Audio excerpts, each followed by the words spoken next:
नमस्कार दोस्तों, स्वागत है आपका आज की हमारी इस हिंदी साहित्य की क्लास में। तो आज की क्लास हमारी हिंदी साहित्य की विधाओं से संबंधित रहेगी, क्योंकि कोई भी एग्ज़ाम हो तो हिंदी साहित्य की विधाएं पूछी जाती हैं। शुरू करते हैं फिर आज की हमारी ये क्लास थोड़ी सी भी अच्छी लगे तो लाइक ज़रूर कर देना, चैनल पर नए हो तो सब्सक्राइब भी कर लेना। हम लोग हिंदी पढ़ते रहते हैं। तो शुरू करते हैं फिर आज की हमारी ये क्लास। सबसे पहले हम जीवनी के बारे में पढ़ेंगे कि जीवनी क्या होती है, उसमें क्या होना ज़रूरी होता है। ठीक है। जीवनी अलेक्जेंडर पोप ने लिखा है, तो ये कथन भी पूछे जा सकते हैं, तो ध्यान देना है।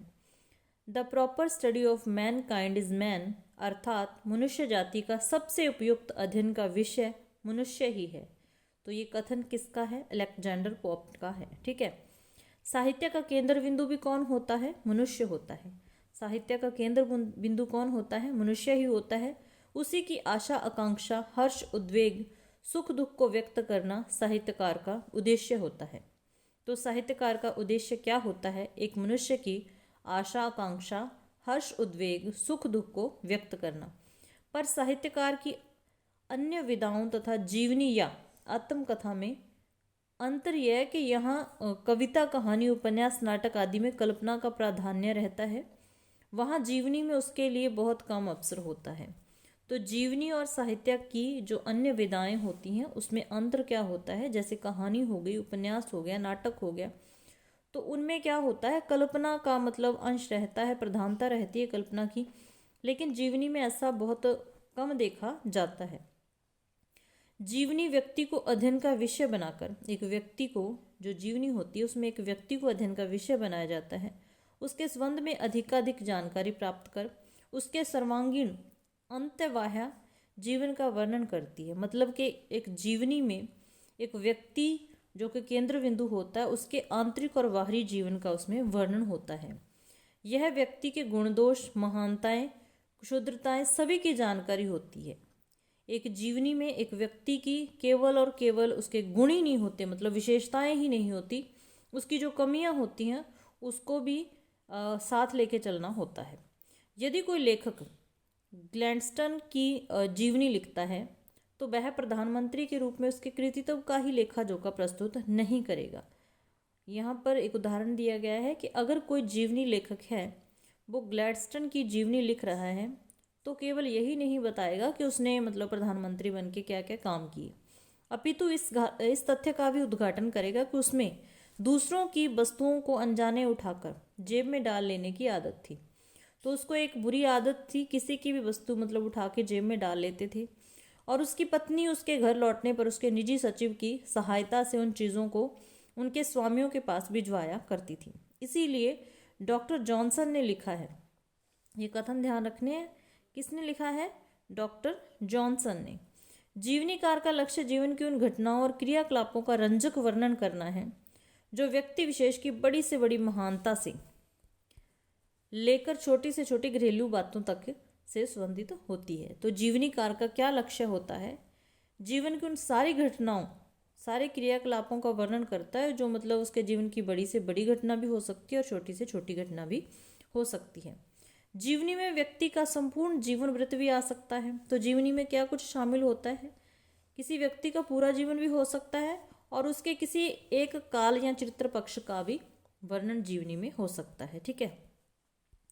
सफल जीवनी में मृषणता और कोमलता के तत्व होते हैं। तो सफल जीवनी कैसी होती है? जिसमें मृषणता हो, कोमलता हो।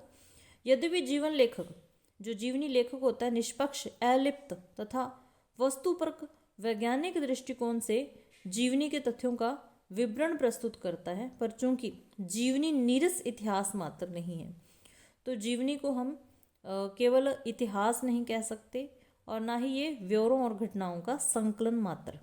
ठीक है। अतः उसमें स्वयं जीवनी लेखक का व्यक्तित्व, उसका हृदय भी मुखरित हो उठता है। वह एक साहित्यिक विधा है। तो हम क्या पढ़ रहे हैं? हिंदी साहित्य की जो अलग अलग विधाएं पूछी जाती हैं उनको पढ़ रहे हैं। तो जीवनी भी एक साहित्यिक विधा है, शास्त्रीय ग्रंथ नहीं है। अतः उसमें साहित्यिक गुण, भावुकता, सहृदयता आदि आ जाना स्वाभाविक है। इसीलिए लिटन स्ट्रैची ने उसके विषय में लिखा है। अब लिटन स्ट्रैची का कथन आया है कि वह लेखन कला का सबसे सुकोमल और सहानुभूतिपूर्ण स्वरूप है। क्या? जीवनी। जीवनी के लिए सामग्री विविध स्रोतों में उपलब्ध की जाती है। तो जीवनी के लिए सामग्री होती है कई स्रोतों के द्वारा उपलब्ध की जाती है। प्रोफेसर कैसल ने उसके प्रधान स्रोत जो गिनवाए हैं उनको ध्यान में रखना है। किसने? प्रोफेसर कैसल ने।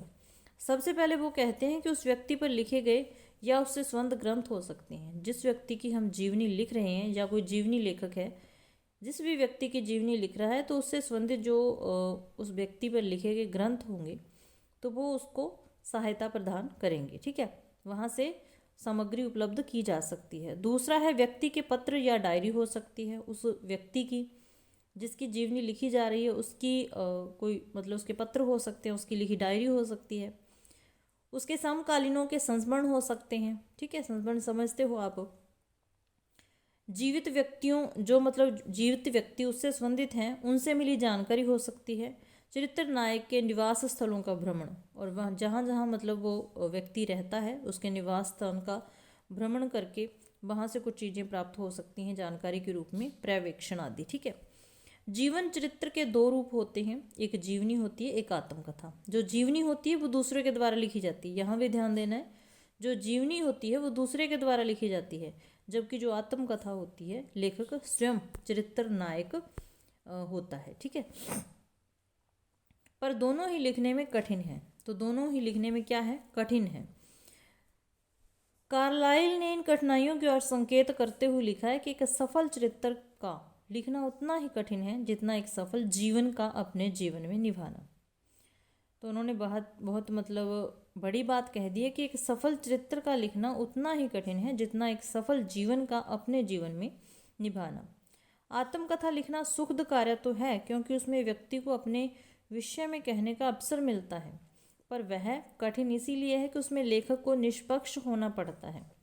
अगर कोई व्यक्ति अपने बारे में लिख रहा है, अपनी आत्मकथा लिख रहा है, तो उसमें निष्पक्ष होना पड़ता है क्योंकि उसमें उसको मतलब अपने बारे में सब कुछ ही लिखना होता है, चाहे कुछ अच्छा है चाहे बुरा है। ठीक है, कटु सत्यों का उद्घाटन करना पड़ता है, निष्पक्ष रहना पड़ता है, और उसमें जो कटु सत्य होते हैं, यथार्थ होता है, उसका उद्घाटन करना भी जरूरी होता है। अपने दोषों को भी प्रस्तुत करना पड़ता है जो सहज कार्य नहीं है। अपने आप की बुराई करना कोई सहज कार्य नहीं है। इसी प्रकार चरित्र लेखक को भी अपने राग द्वेषों से मुक्त हो नायक के प्रति अपने प्रेम और श्रद्धा भाव को पीछे रख उन पर नियंत्रण रख निजी भावनाओं को दबा निष्पक्ष चित्र देना पड़ता है। इतिहास और जीवनी में भेद क्या होते हैं? इतिहास में बाहरी घटनाओं पर बल होता है, जीवनी में आंतरिक वृत्तियों पर मनोवैज्ञानिक विश्लेषण होता है। तो ध्यान रखना है कि इनमें अंतर क्या है। इतिहास जिन घटनाओं को साधारण समझता है, जीवनी में उनका ही महत्व होता है। इतिहास जाति, राष्ट्र या देश को प्राथमिकता देता है, जीवनी में व्यक्ति को ही प्राथमिकता दी जाती है।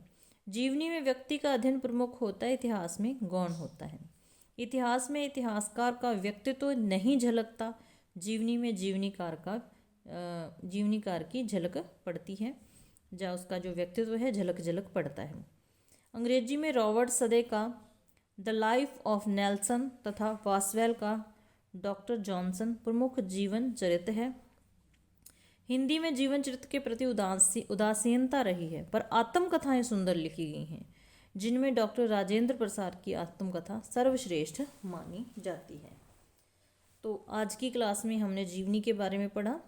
ठीक है, इसके अलावा हिंदी साहित्य में जो जीवनियाँ हैं उनको जरूर देख लेना कि मतलब कौन कौन सी जीवनी प्रसिद्ध है और किसकी जीवनी किसके द्वारा लिखी गई है। ठीक है, तो ये थी हमारी आज की क्लास। नेक्स्ट क्लास में हम लोग पढ़ेंगे संस्मरण, ठीक है, रिपोर्टाज, रेखा चित्र, ये सारी विधाओं के बारे में जानेंगे। क्लास अच्छी लगे तो लाइक कर देना, चैनल पर नए हो तो सब्सक्राइब कर लेना। मिलते हैं ऐसी ही नेक्स्ट क्लास में। क्लास देखने के लिए धन्यवाद।